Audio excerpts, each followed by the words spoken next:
যাদের নাম 28 তারিখের তালিকায় থাকবে না তার জন্য দায়ী মমতা ব্যানার্জি। কান খুলে শুনে রাখুন, কারণ এটাই চূড়ান্ত ভোটার তালিকা।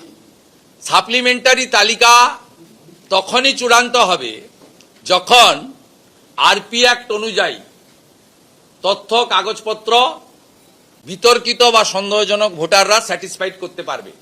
এখানে কোনো ব্যক্তির হাতে, তিনি জুডিশিয়াল থেকেই আসুন আর যেখান থেকে ইলেকশন কমিশনের হোক আর যারই হোক, এখানে পেপারস তথ্য কথা বলবে। এবং এতে আজকে তৃণমূল কংগ্রেস পরপর দুটো রায়তেই সুপ্রিম কোর্টের, এবং তৃণমূল কংগ্রেস খুব সন্তোষ প্রকাশ করেছে।